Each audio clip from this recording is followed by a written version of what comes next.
Kia ora koutou whānau. Welcome back to the very first best ofs for this Christmas New Year period here at Big Hairy News. Just so you know, there are 11 shows coming at you, which are best ofs, and we're going to go month by month. Tonight you'll be seeing the January best of, then February, because it comes after January, and then probably October. No, I'm just kidding. Then March.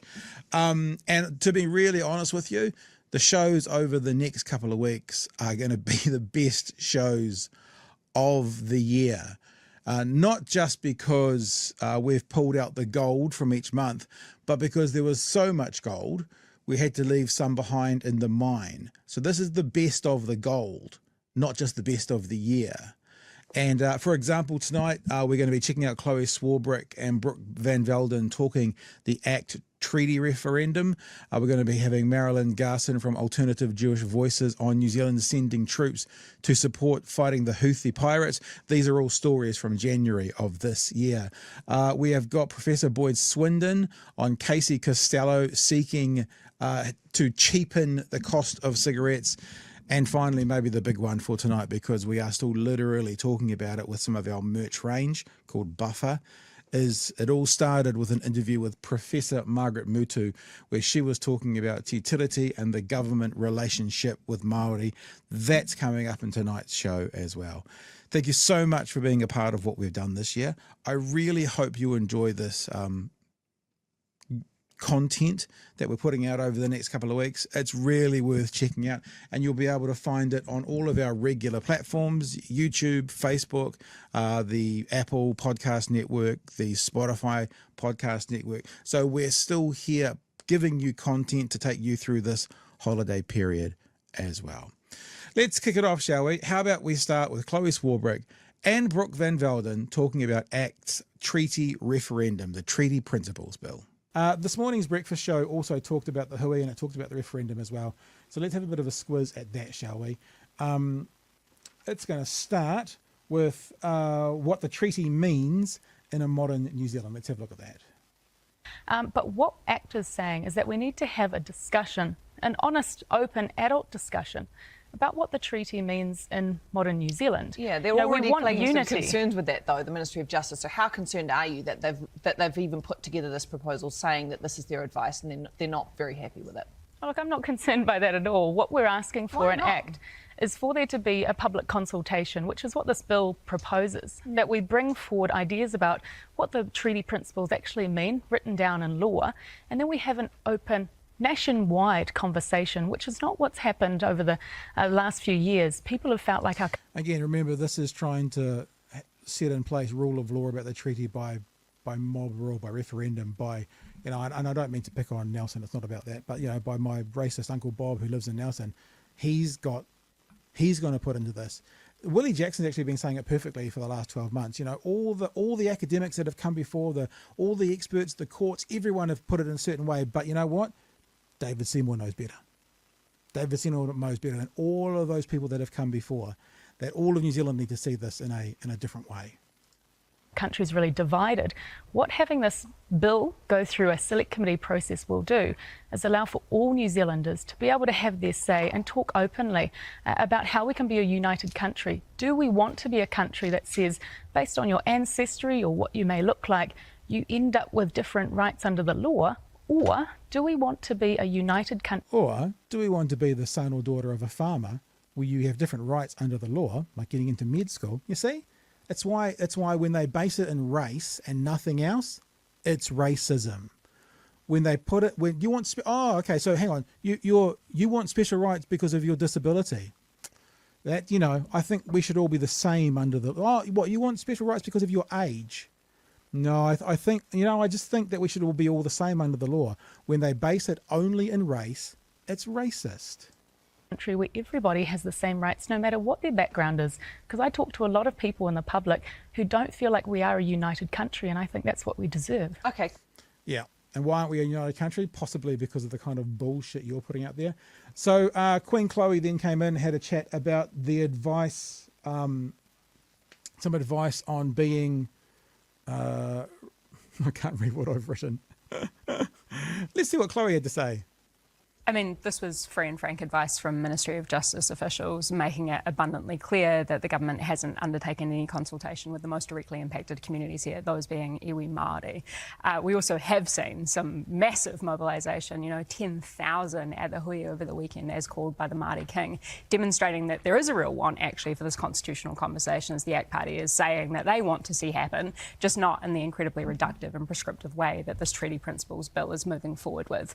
Because what that bill seeks to do is to preemptively define what those principles are, as the advice says, in complete contravention of the text of tiriti, as well as the principles as established by 35 years of jurisprudence, as well as potentially in contravention of our international obligations. So frankly, it's a mess, and New Zealanders should expect better from our government when it comes to leading in this space. And I would have expected that the parties who've been calling for this unity and calling for this conversation would have turned up to the conversation over the weekend. Okay, look. Such a bloody brilliant point, that one. Where the heck were they? Where were you guys? You guys want to have the conversation. There was the ability to have some of this conversation in the weekend, and you went, oh, it's only 10,000 people, whilst you're going to an event with 7,000 people. Or you're Christopher Luxon, you're going, oh, it's not a political event. Groundswell, I bet you that's a political event. Julian Batchelor bullshit, that's a political event. But you think 10,000 people at a hui talking about what's happening with Māori and the Crown is not a political event? Don't buy it. I don't buy it. Right, now I told you we'd talk about some of the other stories that came out in the weekend. One of them was Gaza Garman and what happened there. So let's have a look, because at breakfast this morning, Chloe was asked about it, as was Brooke, and this is what they had to say. This is a deeply sad and awful situation, and I'm not going to comment on the details of that case because obviously, as our co-leaders made abundantly clear, it is currently before the police and everybody is communicating and operating as should be throughout that process. But I think what this obviously speaks to is a broader pattern, which many commentators have already kind of shone the spotlight onto, which is that our parliament is not an environment that is conducive to getting the best out of people, but I think more so than that, the kind of soundbite media environment and landscape that all of us exist in, particularly when you add on social media to that, is such that I think politicians are frequently treated as concepts, not as human beings who are fallible, who have feelings and are capable of making mistakes and potentially coming back from those. So to that effect, I think hopefully this should call into question what kind of institution or environment we want to try and get the best out of people in order to make the best possible laws to govern all New Zealanders. Brooke, you're on the other side now, being in government. How does that make you feel about what pressure you may face with the public's opinion of you and how they react to things that you do or decisions that you make? Yeah, look, I think Parliament is by its nature a stressful place. Nobody's going to question that. But what I think it's stressful for is because we are responsible for all the decisions that govern every action of someone's life from when they're born to when they die. Just we're responsible for every action that governs people's life from when they're born to where they die. Is she aware what party she's in? You know, this party that doesn't want government involvement, but now she's saying that they're responsible for everything to do with your life? Am I libertarian? Get government out of my life? Or is she just showing behind the curtain of what ACT really believes? They actually want to control everything that goes on in your life. So, you know, what your kids will learn at school, whether or not your actions are criminal or not, whether you can drive, you can smoke, whether you can have a firearm. I mean, there's a lot of emotion that will go into every person knowing that the government will or will not make a decision that affects their lives. So there will be emotion there. But I think Chloe is right. We do have to remember politicians are human too and do have stresses in their own lives. But I can completely understand why people have so much emotion, might take to social media, come to emails, to MPs. But I don't want to see us get into a point where we're talking about restricting access and ability to talk with your local politicians. It's really important that we're in the community, we're listening to people, we're accessible. But yes, we are human too. So I had some conversations, some interactions with people over my break to do with Golders and what I was thinking and what people were thinking I was thinking. And I started off by being pretty clear that, you know, this is an accusation and we'll see what happens and we'll address. And that was too much for some people. They couldn't They couldn't bear the idea of someone saying, we'll wait for all the facts to come in. A bunch of people started bringing out Sam Uffindell. And by the way, if you were following me on Twitter and you would have seen some of that, I didn't mention Sam Uffindell at all. There was a particular person who brought up Sam Uffindell and saying, I hope you were as gracious to him. And the answer is yes, we were actually. The only time we talked about Sam Uffindell, I actually went and found it to make sure we were right, was the day there was a news article that said it was the worst mistake of his life. And then we started talking about it. So yes, very, very much so. So now that it's not kind of all finished yet because there's still accusations and I don't know if there's officially charges. I think, there are, aren't there? Because there was a talk about a 43-year-old woman. So this is now my thoughts around this.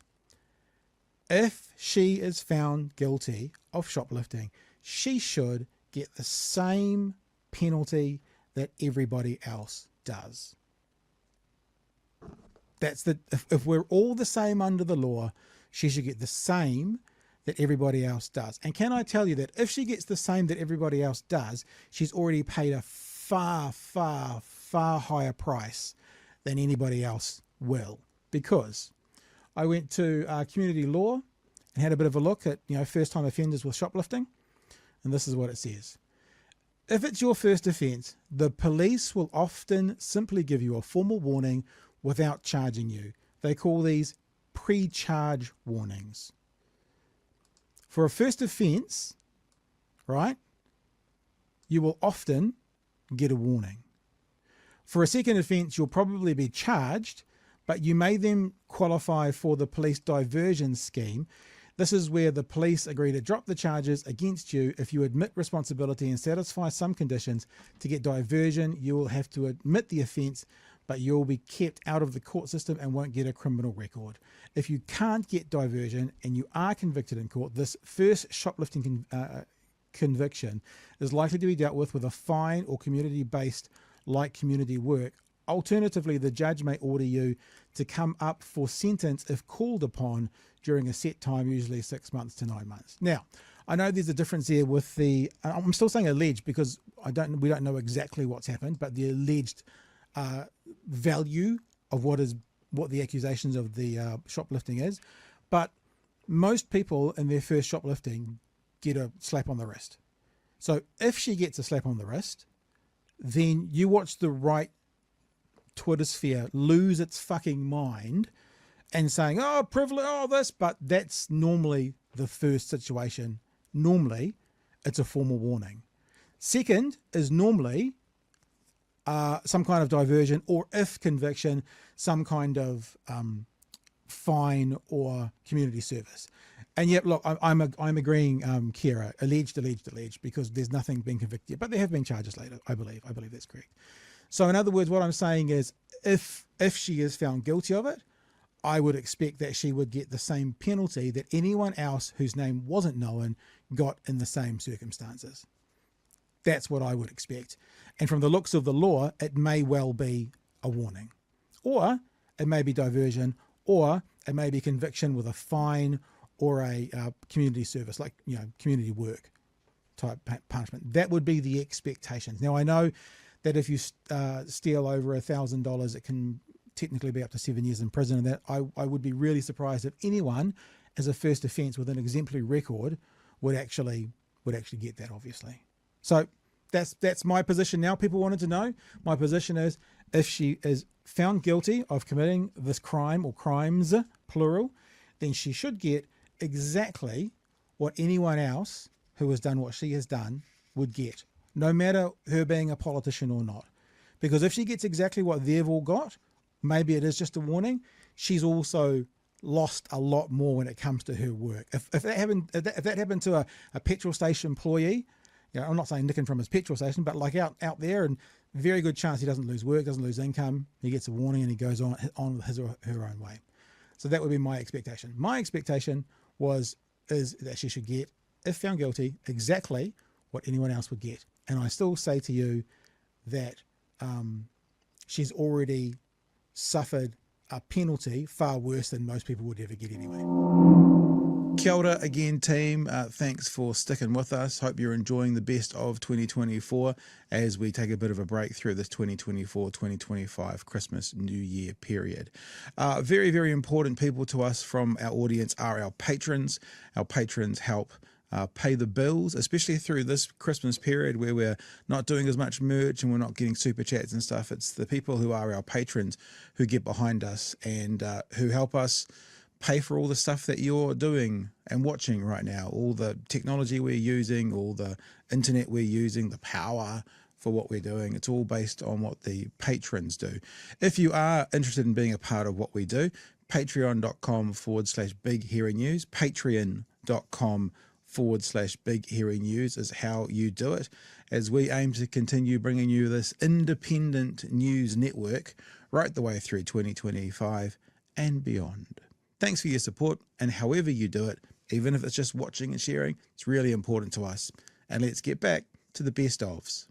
I would like to talk to, get educated on, which is one of those things that I'm always keen to be, the situation with New Zealand sending some troops to the Middle East to support the work happening around the Huthi and what the Huthi are doing, pirating, breaking onto ships, getting against ships, that kind of thing. But to actually set this up properly, what we might do is just play 80 seconds of this story from One News, and then what we will be able to do is have a bit more of a chat about what that means. Because my big question is, what does this tell the rest of the world about New Zealand now that we are officially and publicly supporting stopping the Huthi?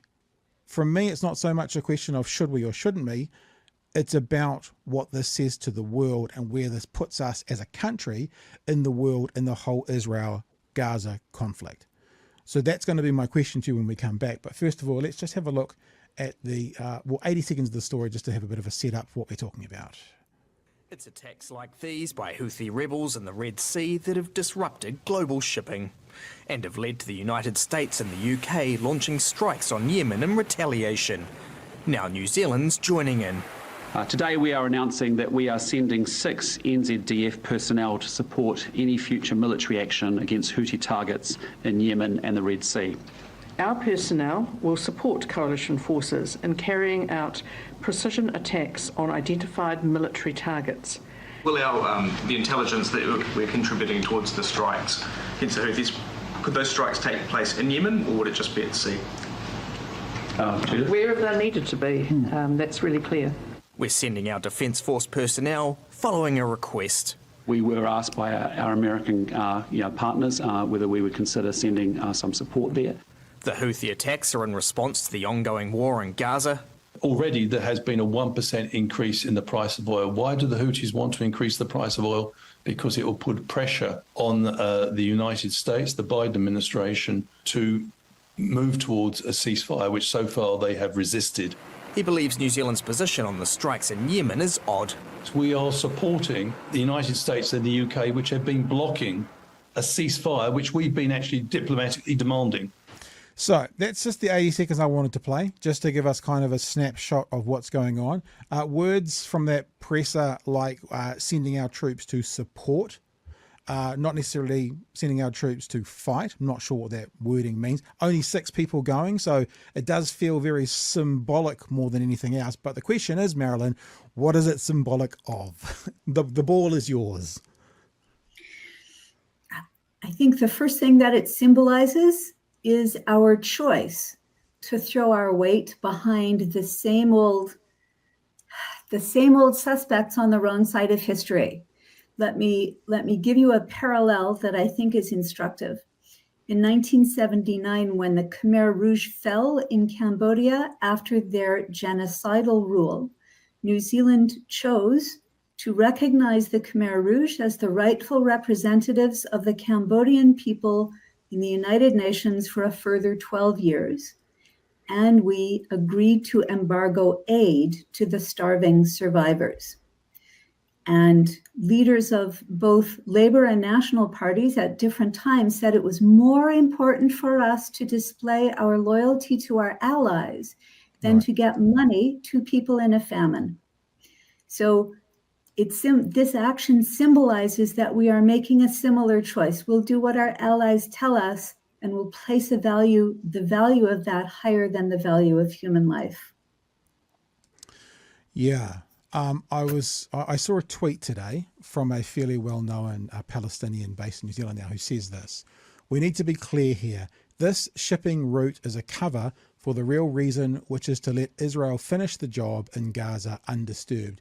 Yemen didn't block shipping routes.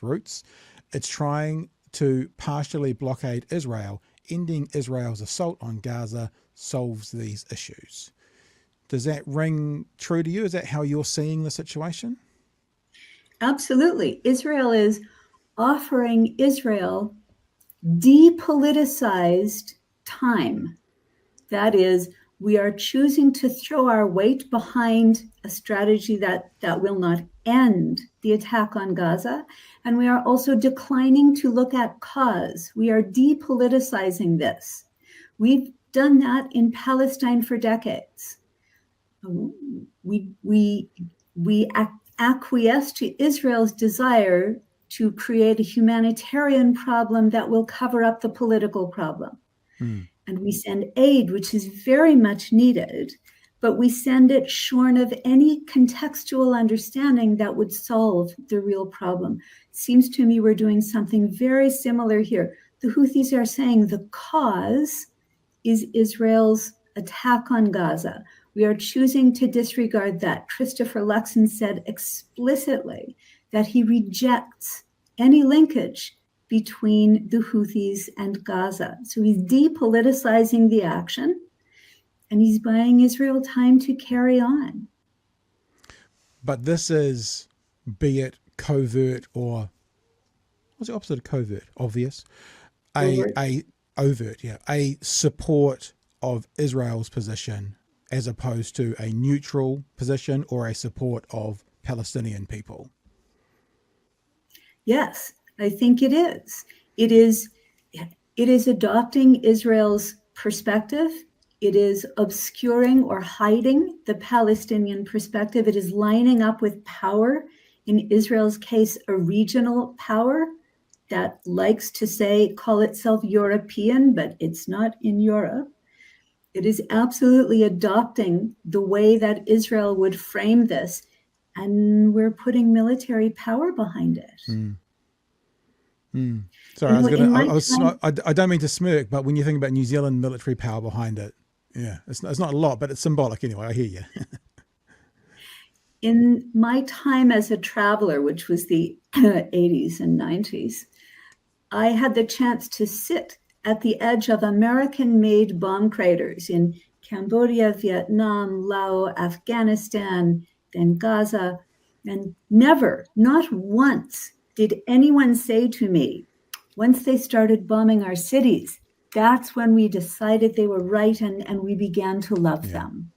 You know, America is manufacturing enmity, and we are lining up with it rather than saying our real interest in this world lies in justice and peace. I want to take a trip with you into the multiverse right now, to a place that doesn't exist. If Christopher Luxon today had have got up and made some kind of symbolic gesture like this is to support Palestine, what would that have looked like? Like, what could he have done if he had decided to go the other way? Not symbolically support what Israel wants and America wants, but symbolically support what would be best for Palestine or the people of Gaza. I hate saying this because I'm sick and tired of having to defend it.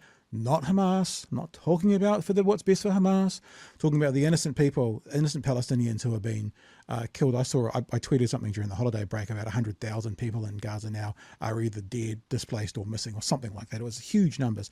What could be done symbolically from here to support those people rather than the Israel cause? I think there are a few ways to answer that. The first answer is to back a ceasefire, to come out really clearly and actively to work for peace and the solutions that can come from justice. That's not just in the interests of Palestine, that's in the interests of everyone. If Luxon decided that he wanted to make a pro-Palestine move, I think what he could do is recognize the state of Palestine, because that changes the diplomatic conversation, then you have two states in dialogue eventually. At the moment, Palestinians are not able to fully speak for themselves because they don't have sufficient recognition of their national voice. I think that would change things. It seems ridiculous as well because so many politicians, now Luxon may be one of these, I know Seymour is because I've heard him say it on a breakfast show panel with Chloe Swarbrick. So many of them say, well, I think a two-state solution is the way to go, but they then won't go to the next logical step because a two-state solution needs for you to acknowledge Palestine as one of those states. So it actually needs you to acknowledge their statehood. But they're standing back now and they're saying we should get a two-state solution. Oh, so you acknowledge Palestine as an independent state? I'm not going there yet. It's like you have to. You can't have one without the other. That's right. I call it the magic bean solution. Somehow, Palestine will simply materialize from nothing. Yeah. The nothing is what we're doing to make it happen. And you've pointed to something else, and that is that the recognition of Palestine would be entirely consistent with our existing stated diplomatic position. It doesn't require any change. Yeah. It's really interesting as well to see a bit of a tangent here, but on the same topic, Marilyn, talking about what this says to the world about New Zealand. I'm paraphrasing for expedience to support the Israeli position, right? So symbolically. One of the dangers, it seems, in America this year is that there are a whole bunch of millennials and Gen Zs as well who are getting really angry because Biden is also taking, it's America who have asked us to come along and sign up. Now, there's a whole bunch of young people in America, let's say under 40s, under 30s, who are now rallying against Biden, who they would be normally drawn towards the left to vote for because of his position and the White House's position on Israel and Gaza right now. It seems that that this is a conservative position around the world, which is naturally why New Zealand would do it, a conservative government. But there is more danger added to the possibility of a fascist winning in the US based on Biden's support and the White House's support for this same kind of plan, as well as, of course, the more overt support by supplying the bombs to Israel that are landing in Gaza as well. Do you have any thoughts around that? Yeah, I regularly hear people with whom I work in advocacy. They say, look, I simply can't vote for Biden anymore. And I say, as a Canadian-born New Zealander, I say, that's nice, but then what? Mm. But I think that plays out very differently here because we do have parties that are supporting better solutions. We have parties that are actively upfront supporting different actions. Te Pāti Māori, the Green Party, a number of people within Labour.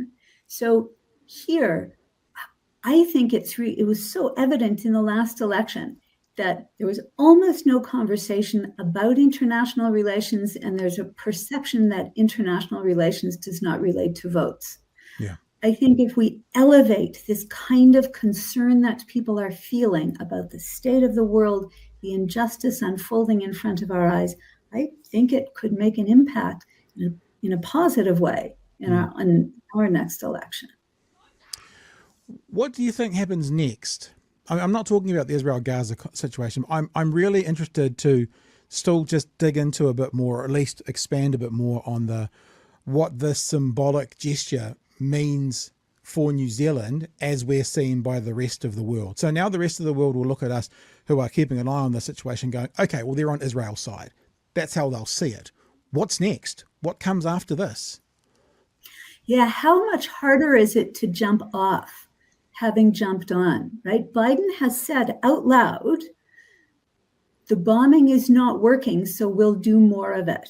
Mm. So we're already on a slippery slope.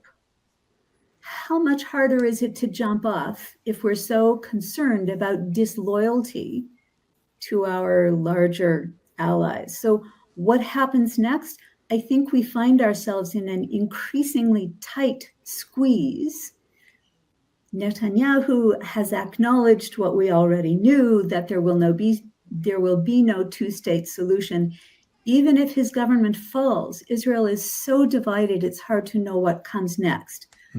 We're kind of jumping into the jaws of this in a way that has nothing to do with solutions.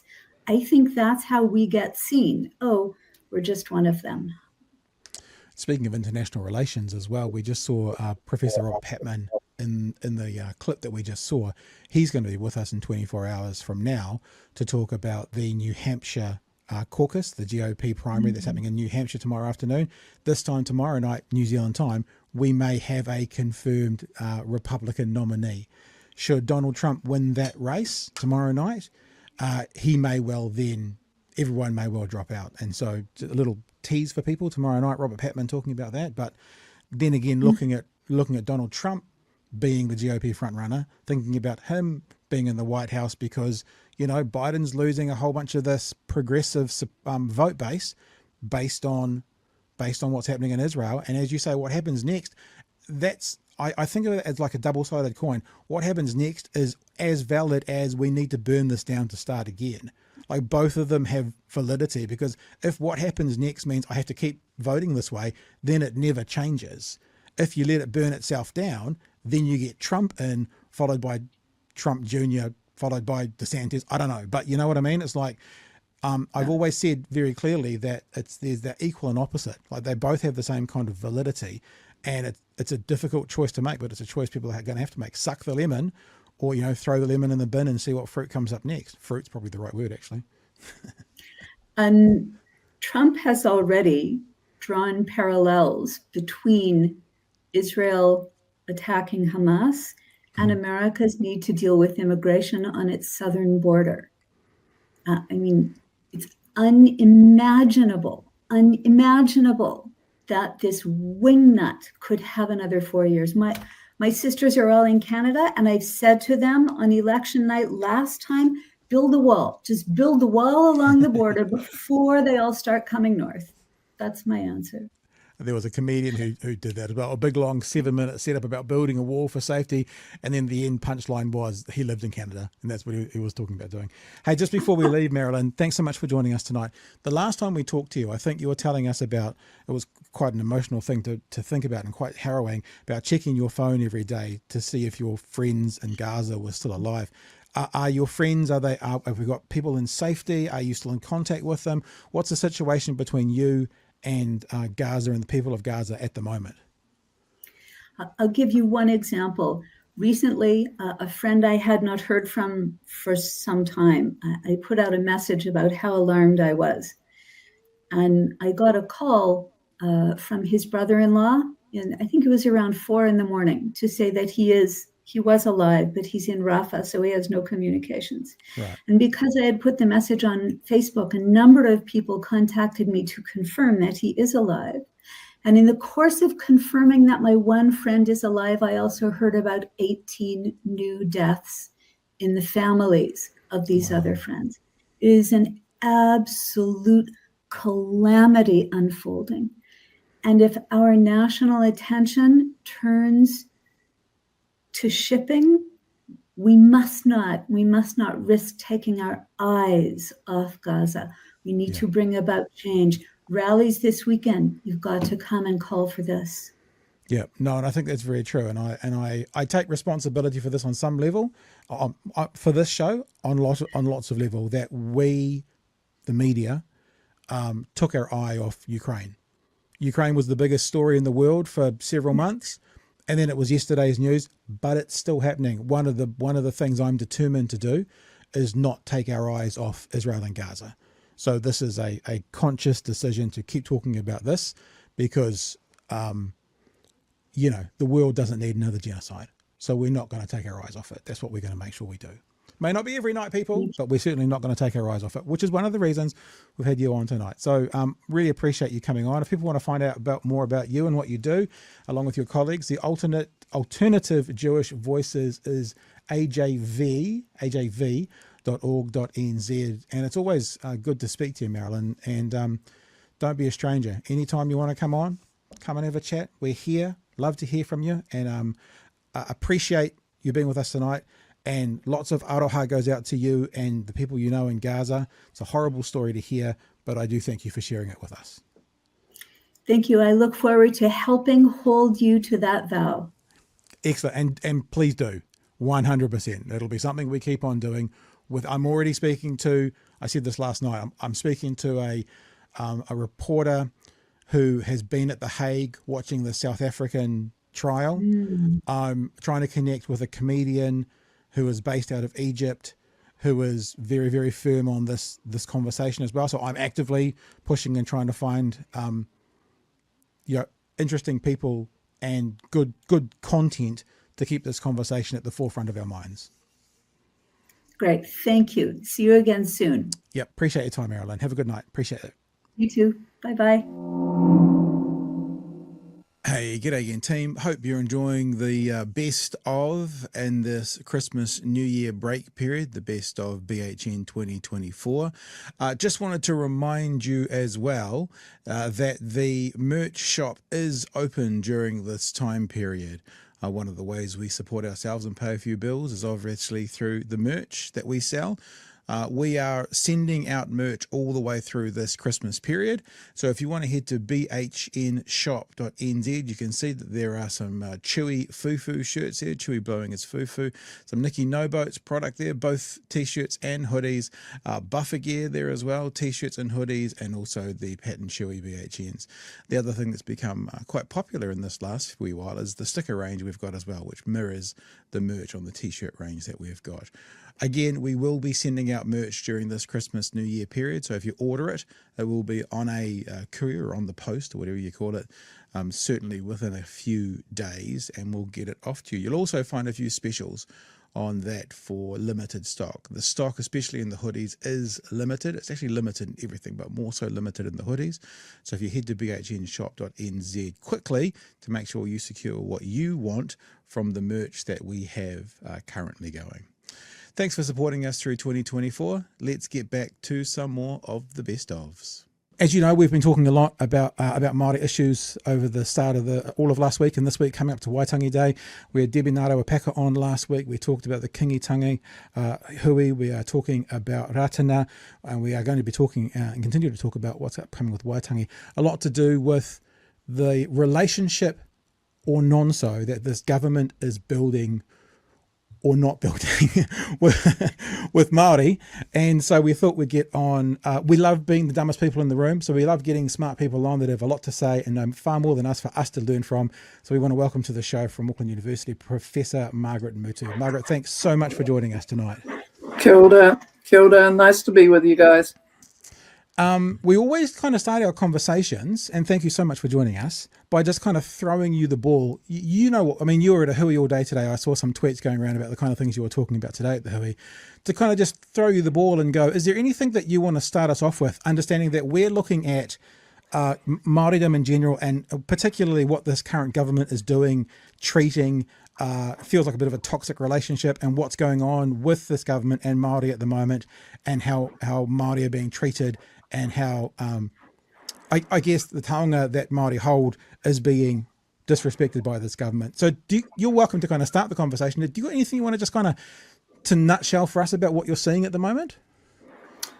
What I'm seeing is that Māori are actually coming together. That's that kotahitanga thing we've been talking about. The need for us to come together, and it's about coming together to protect ourselves from the assaults that are coming in, the racist stuff that's happening to us out on the streets, in the supermarkets, in the shopping malls, particularly those of us, our women, in particular those carrying the moko kauai, are finding themselves just being arbitrarily, abused in the streets. So, but that's sort of the direct stuff.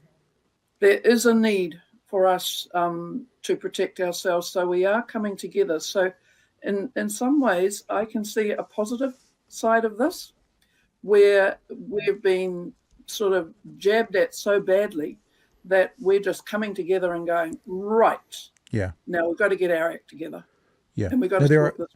There's been lots of commentary in the last week that who knew that David Seymour would bring together Māori so well, which is what he wasn't intending on doing. But what a great job he's done at bringing Māori together. No. You talk about coming together. The Kingitanga Hui, did it start there? What was that like? Because you were there. Yes. So it was, the way it was run was just so good. That's all I can say.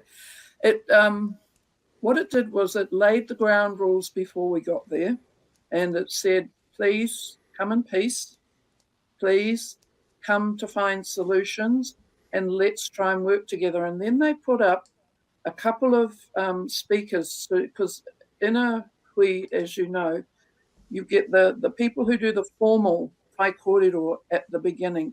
They will lay down sort of the tone of the hui. They will set it. And it was really clear there that we had come together as one and we needed to sort out and find solutions. And then they had two very, very good speakers and then a rangatahi speaker at the end who just said, basically, we all know we're in great pain. We all know we're being absolutely dumped on. We all know that what's happening to us, we're being vilified, we're being demonized, we're being marginalized. We know that. But we've got to do something about it. We've got to recognize what's happening to us and do something about it. Now, please go to your workshops and find solutions for us. And so it gave a very positive, it laid a very positive framework for within which to work.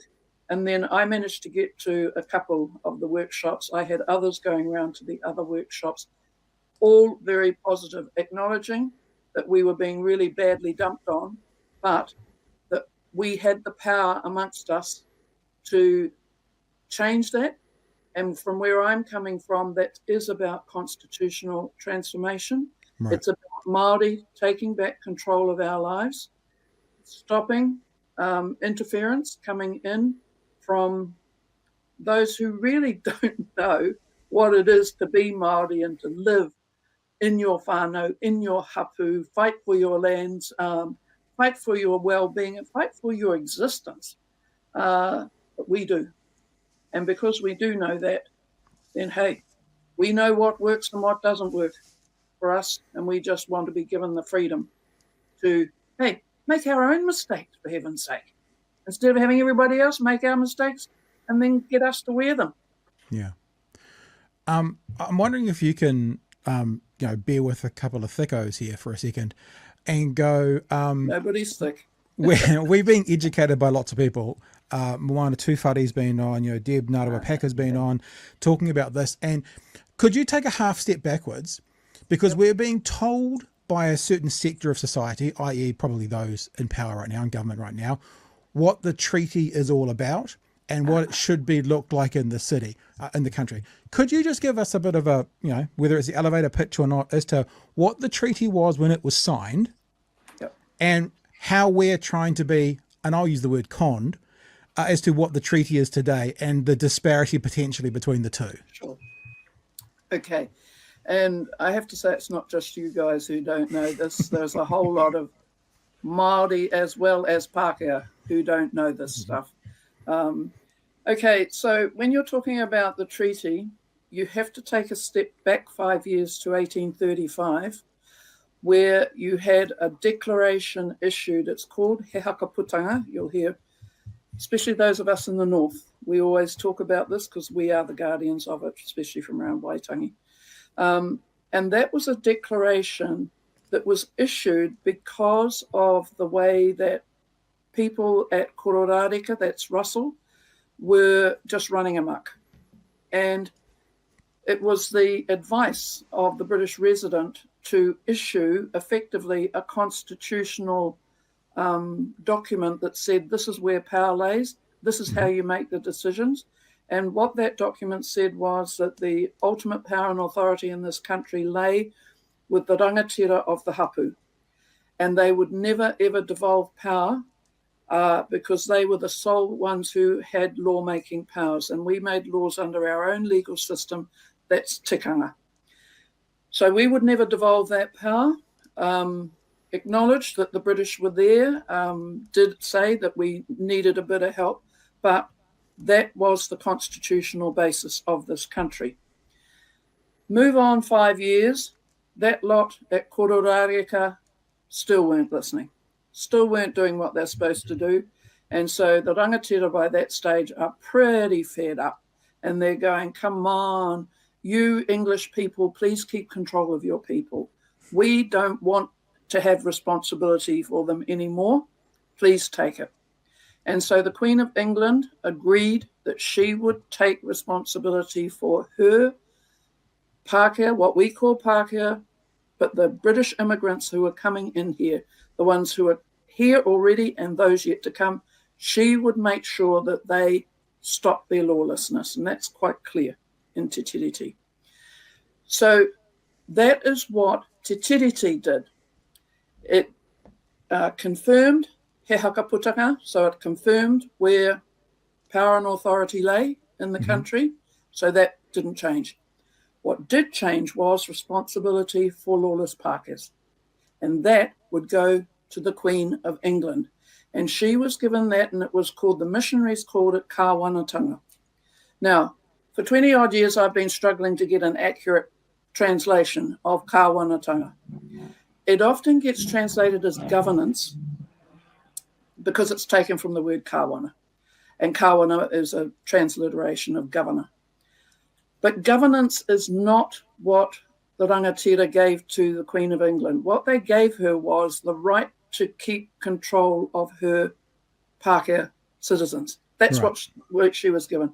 Hey, my latest attempt at it is the controlling mechanism that she needed, whatever. But it sure wasn't governance over the whole country. And it sure wasn't governance or any authority over Māori. Why would we need it? The country was ours. There were several 100,000 of us. Maybe a small percentage of Pākehās running amok at Russell, and you give everything to them or their boss. Yeah. It's just... Doesn't make any sense. So, and that's what Te Tiriti was about. Now, you do get that English thing that I will only ever refer to as a draft, because this was one that Hobson drafted up with his colleagues in there, and it was pretty clear that what they were wanting was not, first of all, it wasn't the instructions they were getting from England, from London, but they wanted to take over the country. Now, that would have been effectively a declaration of war. And because there is no way in the world that rangatira were going to do that. And the missionaries knew that. And so the missionaries, when they were given that English language draft to translate, did not translate any cession of sovereignty, because that's what the English one says, was that the rangatira cede their sovereignty. Well, the missionaries left that out. And however, it wasn't quite as simple as that, because a lot of Pākehā who were there at the signing knew what Hobson and his mates wanted and kept demanding that the missionaries explain that, remembering the practical realities on the ground. This was Aotearoa at that stage. It was a Māori country. The language of communication was Māori. It wasn't English. And these rangatira didn't speak English at all. But you had the few Pākehās who were there going butcher's hooks at the missionaries because they would not tell Māori that really what these guys in their fancy clothes and what have you wanted to do was take over the country. Wouldn't tell them. And so the rangatira, because they'd already picked this up, they deliberately questioned the missionaries and said, have you come here to take over our country, steal our land, da-da-da-da? And the missionaries said, no, that is not what this treaty is. Read the treaty. It has nothing in there about that. All it does is confirm he hakaputanga and give responsibility for those lawless people over there to the Queen of England. Can I ask a really dumb question? A really, really dumb question. Did the chiefs sign the Māori version, Te Tiriti, or did they sign the English version? They signed the Māori one because that's the one that was read to them. So why are we even talking about the English one? That's not the signed contract. Exactly. And that's why I have said it's a draft only. It never made it through to, the signing. Now, you need to be careful about that because in Waikato Heads and in the Manukau, the English draft did make it down there. I think it went because it was going with missionaries, and so missionaries were given the English draft, but they were also given the Māori one because they had to read the Māori one. It was useless. It was pointless trying to read out the English one. Nobody understood it. Yeah. So they read out the Māori one, and then I don't know whether it's because they ran out of space on it, but the missionary there, his name was Monsell, he said to them, I have here the English of it, which you don't understand, but I can assure you it means exactly the same, so it's okay for you to sign it. Right. So 37 rangatira signed it there on the assurance that it was exactly the same as the other. Now, I don't know whether Monsell's Māori was just not good enough for him to understand that there was a major difference between the two, or what it was. But what the descendants say is that Monsell was a person they trusted and had no reason to believe that he would have lied to them, basically. Yeah. And I don't know that he necessarily lied either. I just don't think his language was good enough. Yeah, I was just thinking that's something that people do on trust, right? Yeah. The established relationship. There's actually a really good book called Bible and Treaty by Keith Newman, which talks a lot about this. And Chewie, so, Keith is who we had on last week talking about Ratana Revisited. So it's quite an interesting read. Sorry, Chewie, you want to jump in? You got some questions? No, I was just saying, it does sound, I think that's something that's often overlooked is the relationship between Māori and Europeans pre-treaty and pre-major waves of colonization as well. Like down here in Otago, there's many stories of intermarriage and relations and trade between sealing parties and whaling parties and that sort of way before there was any sort of formal settlement in this area. And of course, people that were coming in here and doing those sort of jobs and being missionaries and that sort of thing, of course you would speak the language of the people that were already here. That was the language of trade. That was the language of agreement and that sort of thing. So it makes sense that the treaty that was signed, the treaty that was negotiated was in Māori. And I find it really interesting as someone that's in his early 40s, right? Is it's only really been recently that it's come up, this conversation about the two versions, the original and the translation. And I think this just shows that there needs to be more discussion about what is in a lot of cases the founding myth of this country of what the treaty is, because there's a lot of misunderstanding just because it hasn't been taught properly, hasn't been discussed. And that's, well, it's our job in the universities to make sure that it does get taught, but we don't get as many students, I guess, as I would like to have. So, and what I do say to my students about this is just think of the practical realities back there in 1840 when, this country was Māori through and through and completely under the control of Māori. Why would they do anything as crazy as what that's what I keep coming back to, is it makes absolutely no sense. And it doesn't matter if it's a cultural thing. It's just from a human point of view. No one would just give away everything. You give away who you are, you give away the control of your country, give away the control of your lives. Come on. But it's just people not being critical or being dishonest. I like to simplify things. I'm a fairly simple person, Margaret. And I'm like, let's say I owned a subdivision and I was selling it off and I had 40 sections in the subdivision and I owned them all because I was selling them off, and someone came in and bought one, right? They're not all of a sudden going to be the ones in charge, are they? Because I still own 39 of them. The one's not going to be making all the rules. It's the 39. How can we think it would have been any different in 1840? And that's exactly it. It's the practical realities. But of course, what happened after that is that a whole lot more like the ones running amok in Kororareka came here and literally ran amok everywhere and promulgated these myths about, now, we'll give you some land. So this is my own tupuna. Yes, you've got nowhere to stay. You're as poor as hell. You go and stay over there and we'll help you build a house, and that's okay. And then that person, after the treaty is signed, claims that he was given 2,000 acres of land. And it's as simple as that. And they kept doing that and kept doing that. And after they'd done it, they had to justify what they'd done. So they built these myths. And one of the myths, of course, was that we had ceded sovereignty. Yeah, and therefore, what these people were doing, running amok, stealing all of our land, stealing our resources, and then just totally dispossessing us, somehow or other became okay and became the norm. It just defies logic completely, but that's what they did.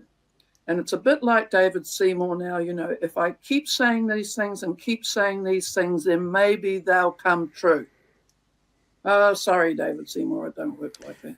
Well, this has brought us to the part of the conversation. I guess we can talk to the today. I mean, David Seymour is telling the nation that this referendum will unite us. Love to hear your thoughts on that. Well, I'm not quite sure what he's going to unite, because what he's trying to do, when the media kindly sent me the leaked document, and I had a look at his bill that he proposes. Well, you're not allowed to be Māori anymore in this country, and you have to all be New Zealanders. And by the way, I'll lift out this phrase and that phrase and mistranslate it, and that will become what this country is. So you're only ever New Zealanders.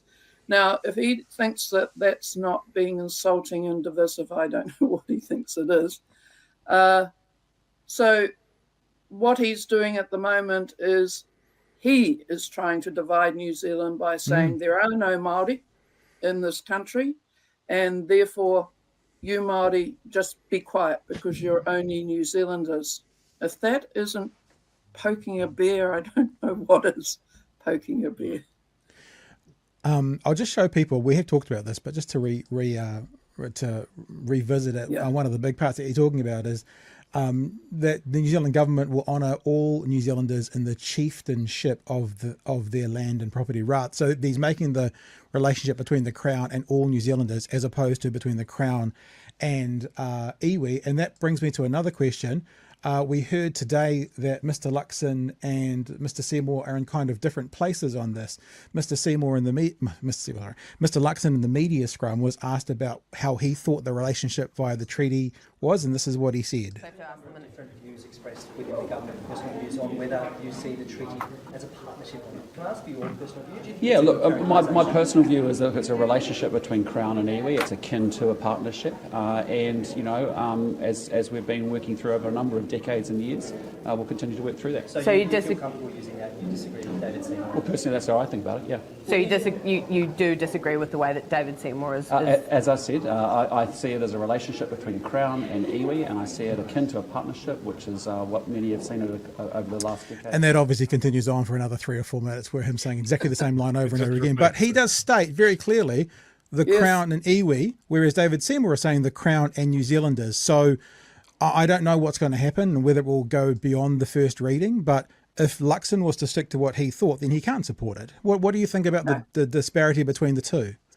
Oh, well, they're totally different, because Seymour, having listened to him quite by fluke, I have to say, on Sunday, but my academic side of me tells me I have to listen to everyone, so I went back and listened to it very, very carefully. He is quite clear that everybody is only a New Zealander, and you do not identify yourself by your, well, he talked about identity not being allowed to have a say in this. But essentially what he was saying was, you will forget that you have whakapapa. You will forget that you are Māori.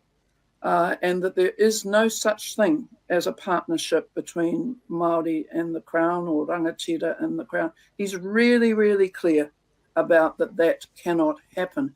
So what you've just seen, well, I hadn't realised that Luxon had said that, is exactly the opposite. Yeah. Of what Seymour is saying, exactly the opposite. Yeah. So that'll make the one thing we've been worried about, Margaret, and I haven't heard this in the media yet, is Luxon could actually go, no, National's not supporting this, but we'll make it a conscience vote, and then National's not supporting it. No one's. That's not an accusation that we're the only ones that have been talking about that, but it was just a thought. Look, my last question. So, I mean, now you correct me anything that I say that's wrong, but it seems to me that the relationship between the Crown and Māori at the moment is more toxic than I've ever seen in my lifetime. Maybe it's right. Maybe that's right or wrong. If it is, who is the spearhead of the problem, do you think? Is it Luxon? Because he's the Prime Minister. Without him, nothing happens. Or is it Seymour? Or is it Winston Peters? Or is it the three-headed taniwhara, as we heard described the other day? Where's who has ultimate responsibility for the vibe, for the feelings that New Zealanders are having at the moment around this debate? Well, I think the key instigators of it were definitely David Seymour, Winston Peters, and alongside him, Shane Jones. However, responsibility ultimately lies with Chris Luxon. Yeah. It's his job to sort it out.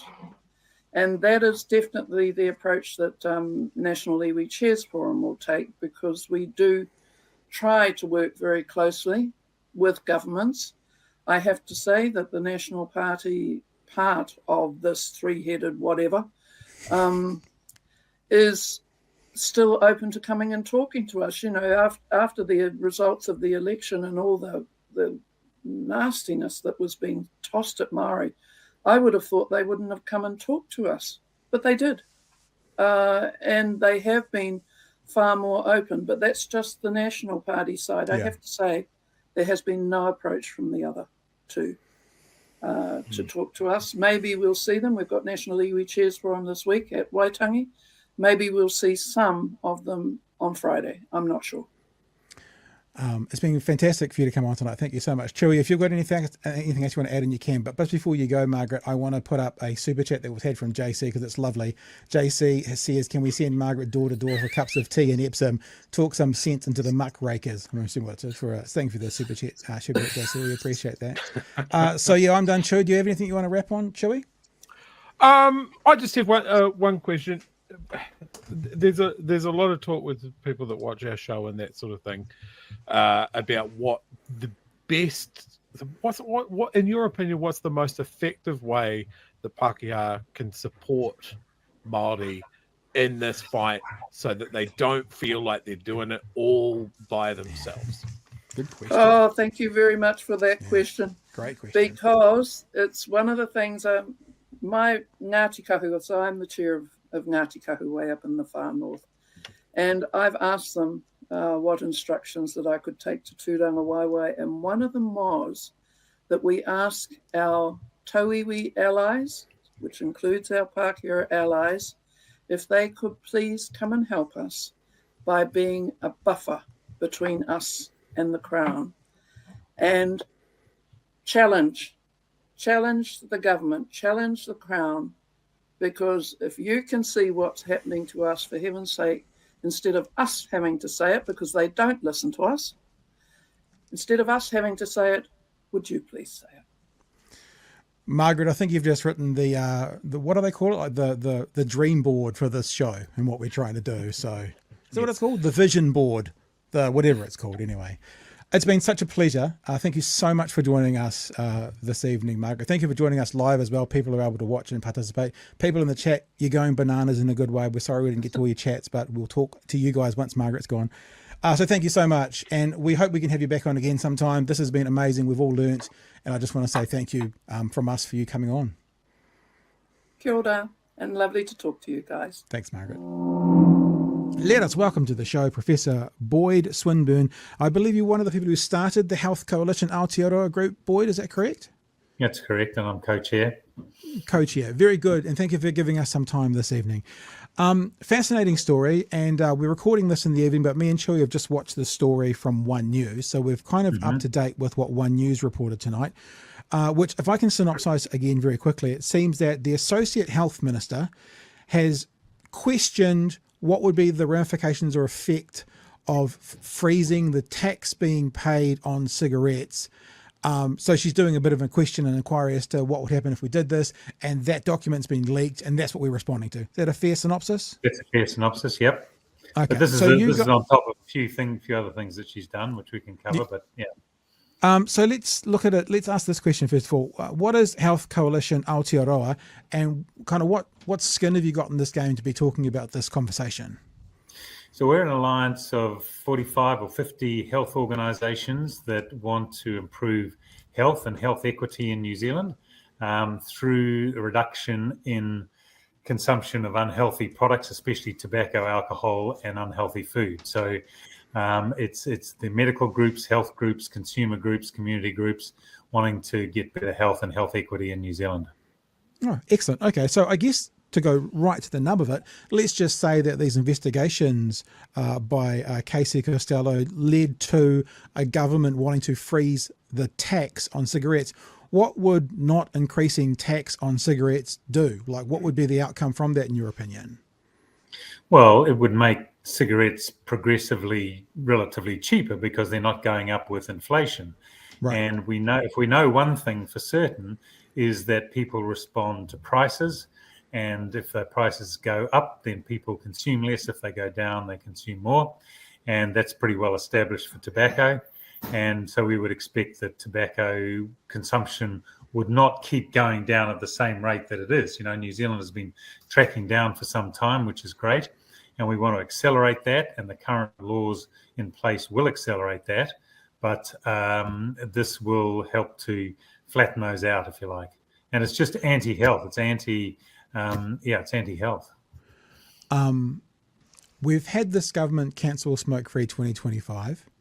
Yep. We have a tobacco lobbyist as a minister right now, Chris Bishop, whose father started the taxpayers unions with connections and links to the tobacco industry. Casey Costello has just come from the taxpayers union as well. Yep. They're now looking at making cigarettes still be available. That's already been decided, but now cheaper proportionally with them, as you say, not going up. Why? What are your thoughts around why this is happening? Well, I'll tell you what, it's nothing to do with. It's nothing to do with evidence. It's nothing to do with public health people are calling for. It's actually nothing to do with what they campaigned on for the election, you know. Yeah. All this was a complete surprise when it came out in the coalition agreements. So everything that they have called for, the repeal of those smoke-free laws, wanting to bring in smokeless tobacco, chewable tobacco for which there's no demand, wanting to take the excise tax off the heated tobacco, now looking at dropping the CPI adjustment on tobacco. All of this is 100% straight out of the tobacco industry playbook. That's what they've been calling for. And the tobacco industry will be very, very happy with the state of affairs in this government about what they're doing around tobacco. And it's just amazing that we have a health minister who's doing all these anti-health things. I've dealt with many health ministers in the past. I don't think I've seen so many anti-health policies or ideas come out of an associate health minister in such a short space of time. They keep talking about, out of one side of their mouth, that they still have a plan for reducing smoking. Well, out the other side of their mouth, they're giving us all, making cigarettes more available and more easily accessible. They keep talking about the reducing of numbers. Is the prices going up?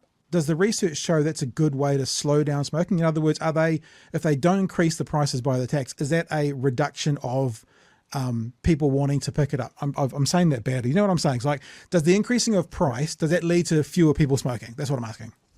Yeah. So the relationship between price and consumption is very well known. I mean, we've had so many tax rises and tax hikes and see reductions in consumption that relationship called the price elasticity has been well worked out. Now, in New Zealand, we had many years of hiking up prices far more than CPI, like 10% or plus a year. It started with the key government, and that has really cranked down tobacco consumption in this country.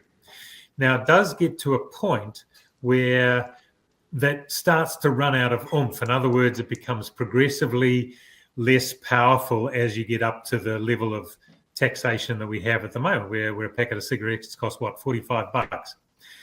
But by the same token, if you say we're going to make it relatively cheaper because we're not going to adjust it for CPI, you can be sure that that will have an effect on increasing consumption or not bringing the consumption down as fast as we would like it. So, that relationship is well known. It's a bit nuanced in terms of the size and magnitude of it, and we haven't had those really big increases for the last few years. And I think that's a sense that we've come kind of to the end of the really heavy carrying load of the price rises. But still, it needs to go up by CPI.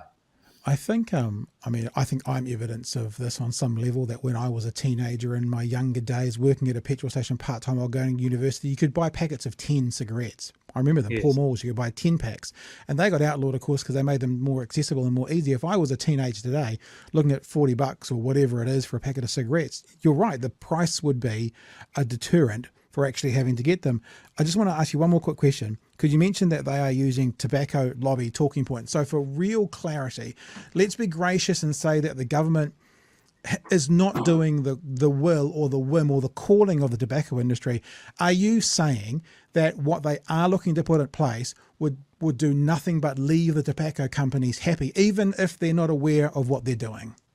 The tobacco industry will be really, really happy with what this government is doing. It is totally out of their playbook. It's what they've been calling for. The links between this government or people within this government and the tobacco industry you've mentioned, I think they're there. They're on public record. How much that influence has been direct in what these policies are, it's pretty impossible to tell. But boy, you just look at the pattern, you just put the pieces of the jigsaw together that we know, and that gives you the wider picture. Professor Boyd Swinburn from Health Coalition Aotearoa, thanks so much for joining us this evening. Kia ora, thanks, Pat. All right, team, that's us for another episode. We'll continue these best ofs right the way through till we start going live again on Monday, the 13th of January. If you've enjoyed this show, then you can thank, along with me, our patrons. Our patrons are the ones who are responsible for being able to bring this to you, who have also kept us independent and free from any kind of outside pressure from outside sources. In the week leading up to our break, so in the week leading up to the 20th of December, these patrons joined in those 7 days. Gray, Dr. Nat, Kathleen, Jimmy's Nan, Cezanne Big Q, Caleb Watson, Lance Juverton, Ed Hyde, Howard Vicarage, Doris Queener, Kiwi Bear, Syntax Error, Rena KH, Kerry Moses, Max Power, and Sue Locke. All those people joined in the 7 days leading up to when we went on break. If you have joined since then, you will not see your name in the credits because this is a pre-record. Probably will see your name in the credits in the last week of pre-records because I will update it. I also want to mention David Thompson Rules, who in those 7 days, he also upped his membership. He upped levels from, I think patron to super patron. So thanks to David Thompson for doing that as well. If you've enjoyed what you've seen tonight, if you want to be a part of what we do, if you want to be in the credits that are about to roll, patreon.com/Big Hairy News. Stay safe out there in New Zealand. Remember, driving 5 kilometres per hour slower will only get you there a couple of minutes later. Don't take risks on the roads, and we will see you when we come back live again on the 13th of January as you continue to enjoy the best of the best of the best ofs here in BHU News. Help us settle a debate, whether it be thoughtful or funny, even if we're all creatures of hate. It's a fine line that we're walking together.